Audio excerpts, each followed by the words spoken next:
Hi friends, Swapna Khushboo चॅनलमध्ये तुम्हा सर्वांचे स्वागत आहे. फ्रेंड्स, आजच्या व्हिडिओमध्ये आज आपण रावणारी रामचंद्र भाग 30 ही कथा जाणून घेणार आहोत. त्याआधी तुम्ही जर चॅनलवर नवीन असाल तर चॅनलला सबस्क्राईब करा. मागील भागात आपण वाचलेत की क्रोधित झालेला लक्ष्मण जेव्हा श्रीरामाच्या सांगण्यावरून सुग्रीवला भेटायला जातो तेव्हा मृतवालीची पत्नी तारा लक्ष्मणाला समजावण्यासाठी त्याला सामोरी येते. तिच्या मधुरवाणीने आणि समजावण्याने लक्ष्मणाचा राग शांत होतो. सुग्रीव मग लक्ष्मणाशी नम्रतेने बोलू लागला. हे लक्ष्मण, मला माझी पत्नी यश आणि हे राज्य जे माझ्या हातातून गेले होते ते श्रीरामचंद्राच्या मदतीमुळे परत मिळाले आहे. त्यामुळे देवस्वरूप अशा श्रीरामांचे उपकार मी कसे विसरून जाईन. धर्मात्मा श्रीरामचंद्र स्वतः आपल्या पराक्रमाने रावणवध करून आपल्या सीतेला सोडवून आणतील. मी तर मात्र त्यांचा नाममात्र सहाय्यक असेन. माझ्याकडून काही अपराध झाला असेल तर त्यांनी मला माफ करावे, कारण की काहीच अपराध न करणारा सेवक मिळणे तर कठीणच आहे. सुग्रीवने असे म्हणताच लक्ष्मण प्रसन्न झाला आणि तो त्याला बोलला, हे कपिराज, माझ्या ज्येष्ठ भावांचे जे मनोरथ आहे ते नक्कीच पूर्ण होईल. खास करून तुमच्यासारखे विनम्र स्नेही त्यांच्या मदतीसाठी असतील तर तुमच्या मदतीने श्रीरामचंद्र लवकरच रावणवध करतील, यात आता मला तीळ मात्रही शंका राहिली नाही. हे वीर, तुम्ही माझ्यासोबत लगेच चला आणि सीताहरणच्या दुःखाने व्याकुळ झालेल्या आपल्या मित्रांचा उत्साह वाढवा. श्रीरामांच्या दुःखाने व्यथित होऊन मी तुम्हाला जे काही वाईट साईट बोललेलो आहे त्याबद्दल मला क्षमा करा. हनुमान त्या दोघांचे बोलणे ऐकत बाजूलाच उभा राहिला होता.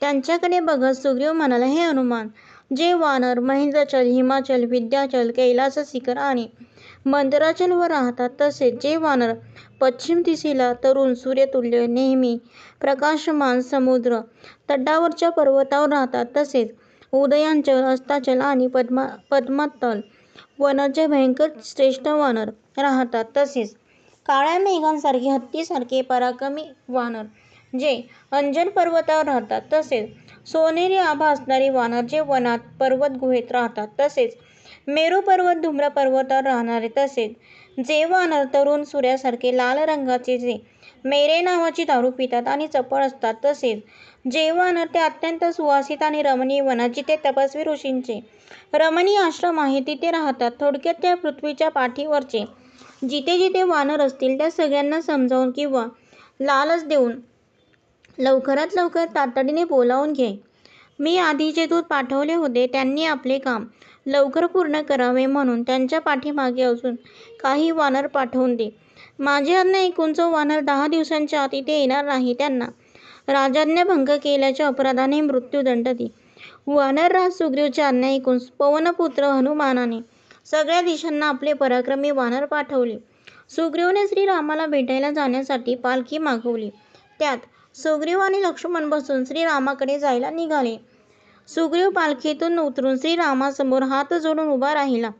श्रीरामाने त्याला आपल्या छातीशी धरून कवटाळले. सुग्रीवला आपल्या शेजारी बसवून श्रीरामचंद्र त्याला म्हणाले, हे कपिश्रेष्ठ, जो राजा आपला वेळ, धर्म, अर्थ आणि लोक कामास्तव खर्च करतो तोच राजा राज्य करण्यासाठी योग्य असतो. जो राजा हे सगळे सोडून कामासक्त होतो तो त्या पुरुषासारखा असतो जो झाडाच्या फांदीवर झोपून तिथून खाली पडल्यावरच जागा होतो. यावर सुग्रीव म्हणाला, हे महाभाऊ, आपल्याच कृपेने तर मला ही राज्य, लक्ष्मी, कीर्ती परत मिळाली आहे. हे शत्रुसूदन, या शेकडो वानर सेनापतीबरोबर पृथ्वीवरचे सगळे बलवान वानर आता एकत्र होत आहेत. हे राजन, हे सगळे सीताच्या शोधत जाऊन राक्षसांना आणि रावणाला सहकुटुंब मारून आपल्या जानकीला आपल्याजवळ घेऊन येतील. श्रीराम प्रसन्न हसत त्याला म्हणाले, मला पूर्ण विश्वास आहे. तुझ्या मदतीने मी समस्त शत्रूला हार मानायला भाग पाडेन. इंद्राने जसे शनीचे हरण करणाऱ्याला आणि तिचे हरण करू देणाऱ्या तिच्या पित्याला, ज्याला बळाचा गर्व होता, मारले होते, तसेच मी माझ्या तीक्ष्ण बाणांनी युद्धस्थ रावणाला मारून टाकेन. एवढ्यात धुळीचे डोंगर आकाशात उंच उठू लागले. सूर्याला झाकळून सगळीकडे अंधार पडला. दक्ष दिशा झाकळल्या गेल्या. पर्वत, जंगल सहित पृथ्वी थरथर कापून उठली. बघता बघता पर्वतासारखे विशाल शरीराचे, टोकदार दातांचे महाबली अगणित वानरांनी पृथ्वी झाकून टाकली. कितीतरी शेकडो वानर उड्या मारत ओरडत सुग्रीवजवळ येऊन पोहोचले. जसे ढग सूर्याला झाकतात तसे ते वानर सुग्रीवभोवती जमा झाले. सुग्रीवने आपले सेनापती वानरांना हात जोडून निवेदन केले की हे समस्त वानरेंद्रो, पर्वत आणि वनात जिथे जशी सुविधा असेल तिथे समस्त सैनिक वानराची राहण्याची खाण्यापिण्याची सोय करा. श्री रामचंद्रांना सुग्रीव बोलला, हे श्रीराम, हे सगळे इंद्र समान पराक्रम करणारे वानरगण आपल्या युद्धात सहभागी होण्यासाठी आले आहेत.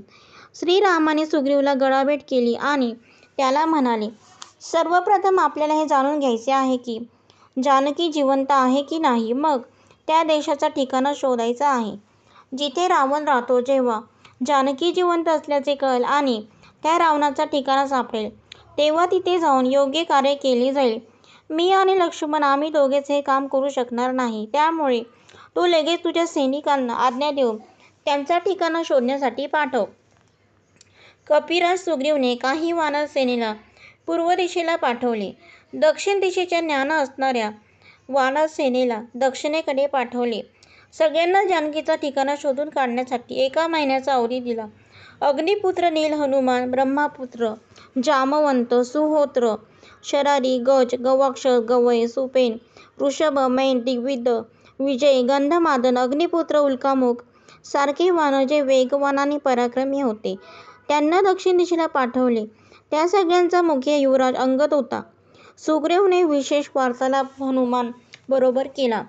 त्याला विश्वासच नाही तर खात्री होती की हे कार्य कपिश्रेष्ठ हनुमानकडूनच होणार.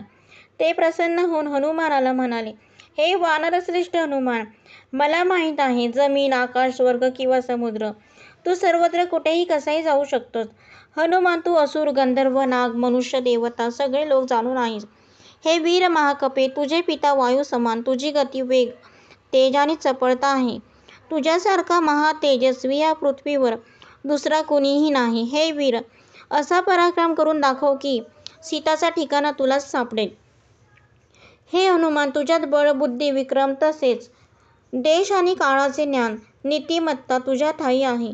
सुग्रीवचे ते बोलणे ऐकून श्रीरामाच्या मनातही हनुमानाबद्दल आदर निर्माण झाला.